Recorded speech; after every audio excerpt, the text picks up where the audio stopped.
Alrighty, y'all. We're going to do some tea. And we're going to try to read another portion. Yeah, I like that, huh? Yeah.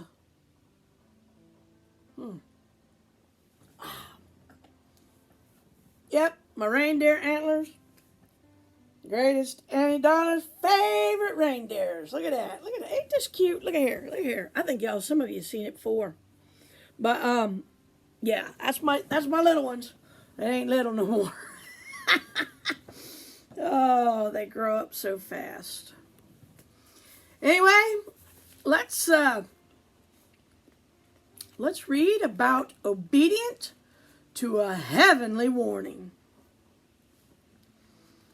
Before Joseph's final appearance in the pages of the Bible, where we find him visiting the temple at Jerusalem with Mary and the 12-year-old Jesus, we see him faced with two more opportunities to obey or disobey.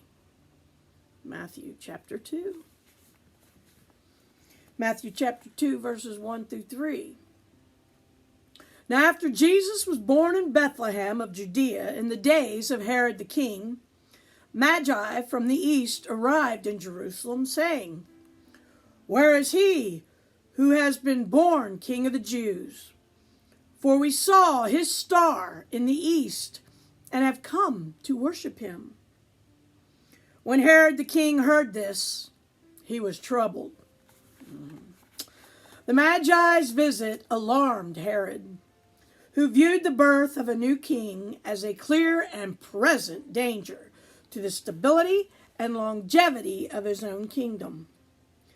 The repercussions of the Magi's visit to Bethlehem must have been equally troubling for Joseph, albeit in an entirely different way.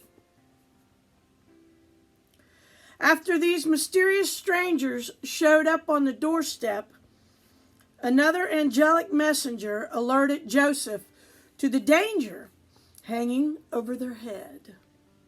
Matthew 2, verses 13 through 18. Now when they, the Magi, had gone, behold, an angel of the Lord appeared to Joseph in a dream and said, "Get up, take the child and his mother and flee to Egypt and remain there until I tell you, for Herod is going to search for the child to destroy him." So Joseph got up, took the child and his mother while it was still night, and left for Egypt. He remained there until the death of Herod. This was to fulfill what had been spoken by the Lord through the prophet. "Out of Egypt I call my son." Mary and Joseph lived far beneath the notice of rulers and magistrates. The thought that their child might be in danger from such powers would never have occurred to them. Suddenly, Joseph realized that they lived in a world that was far more dangerous than they had ever imagined. Only an angelic voice could have convinced them that their baby boy was in danger. When Joseph received the warning from the angel, he didn't hesitate. His first instinct was to protect the child. The journey to Egypt would be long and even dangerous in itself, but with Herod's threats hanging over them, they could not stay in Bethlehem. In Egypt, they would be safe.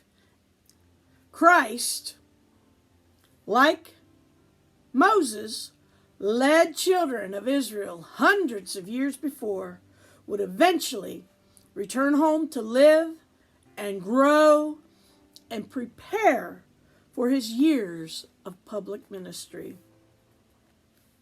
Matthew chapter 2, verses 19 through 21. But when Herod died, behold, an angel of the Lord appeared in a dream to Joseph in Egypt and said, "Get up, take the child and his mother and go into the land of Israel, for those who sought the child's life are dead." So Joseph got up and took the child and his mother and came to the land of Israel. On a human level, Joseph's willingness to obey the angel's warning provided the first of many escapes from peril that Jesus experienced. The one who is often heard to say, "My hour has not yet come," would survive this and other threats until the moment arrived for his death on the cross. A death that would fulfill the law, remove the need of further sacrifices, and redeem a sin-filled world. Joseph's obedience was part of the preparation for the ministry and the accomplishment of the Son who learned obedience from the things which he suffered. Hebrews 5, verse 8. When we look at the story through Joseph's window, we clearly see his constant heart of obedience, facing choice after choice after choice.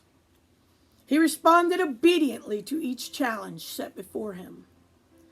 The beauty of obedience has been somewhat tarnished in our have it your way world, where doing your own thing has become the rallying cry.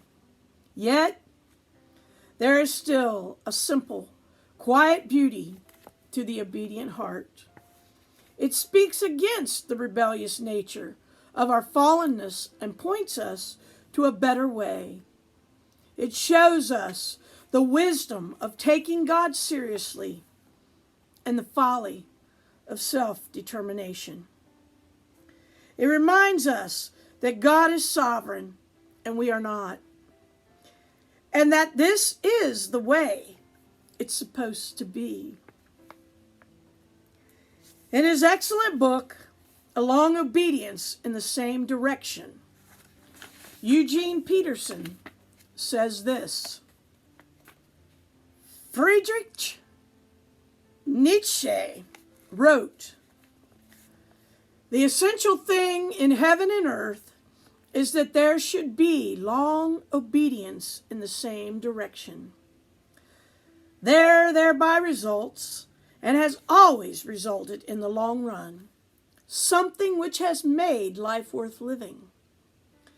It is this long obedience in the same direction which the mood of the world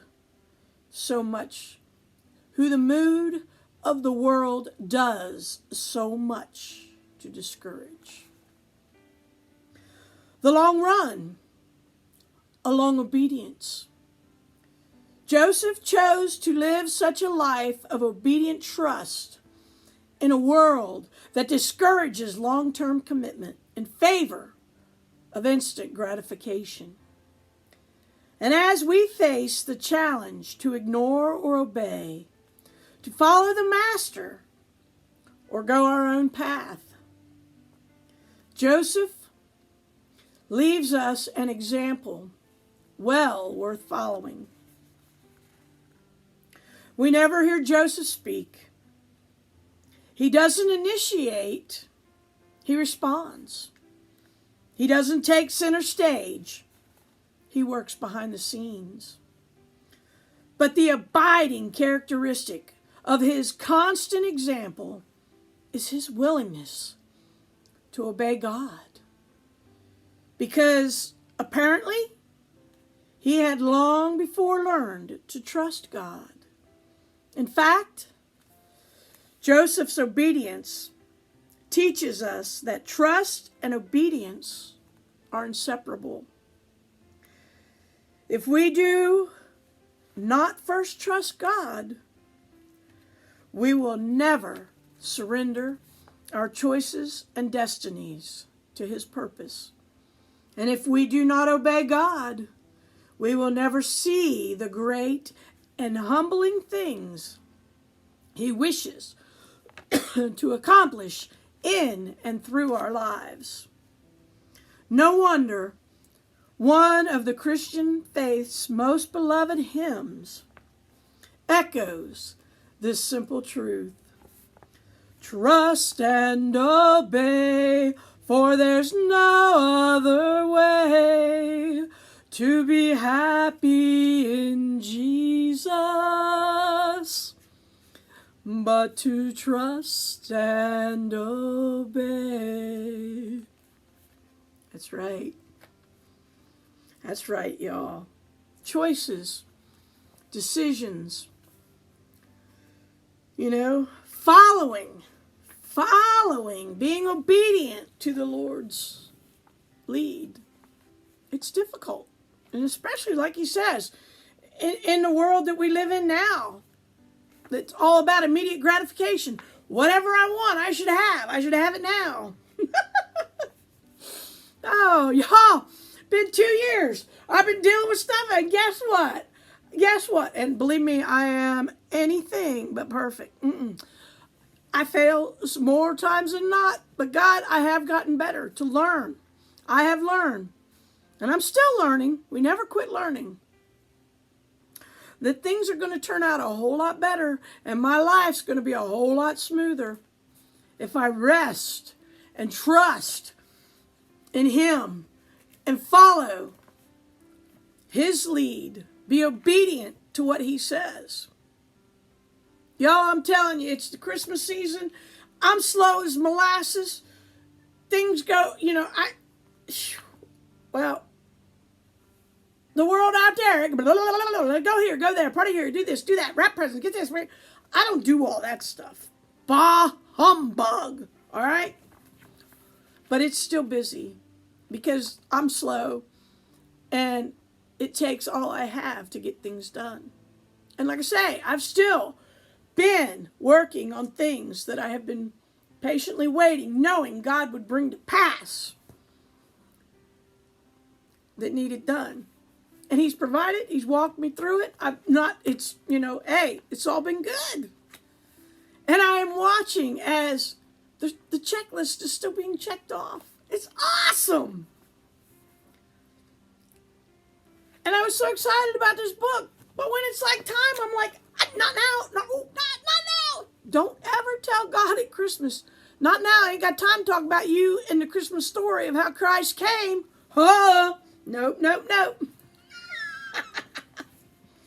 So this has truly been a blessing to me, and I really hope that it's been a blessing to you all. Like I say, I don't know. God wanted it read, and He impressed that so much, so heavy upon my heart, and I won't. Trust and obey. There's no other way to be happy in Jesus but trust and obey. All right, y'all, I'm rattling on again. That's what I do. The window, this is next. The window of contentment.